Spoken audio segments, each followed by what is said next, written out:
In the given question, a hint is given. Says if I put x equals to a by t, then maybe the integration get simplified.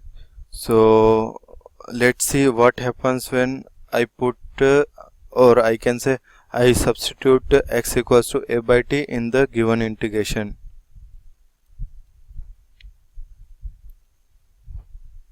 So if I substitute x equals to a by t, then dx will be minus of a by t square dt. So if I put the value of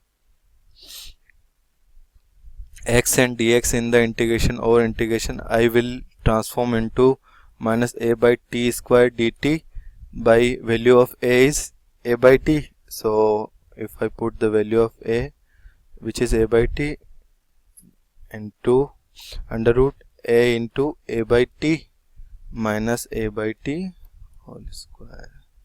So if I simplify this expression, I'll get the,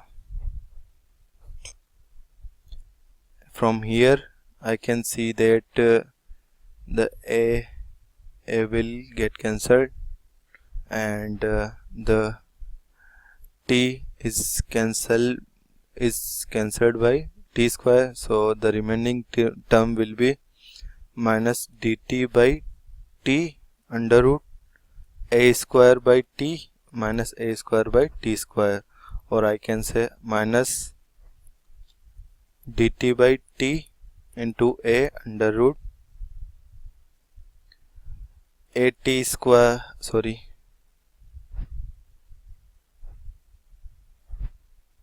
it will be now t minus 1 by t square, or I can say minus dt by t into a root t minus 1 by t. So the t and t will get cancelled and our integration will be I equals to minus 1 by a integration dt by root t minus 1, and integration now if I substitute t minus 1 equals to y, I'll get dt equals to dy.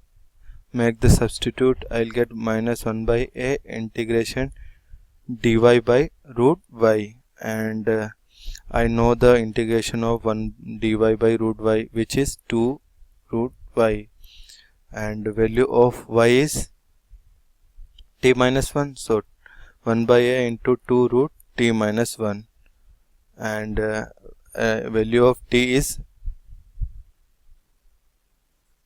a by x. So if I put the value of t, I'll get I equals to minus 2 by a root a by x minus 1, or I can say minus 2 by a root a minus x by x plus c. C is the integration constant. So this will be our final answer.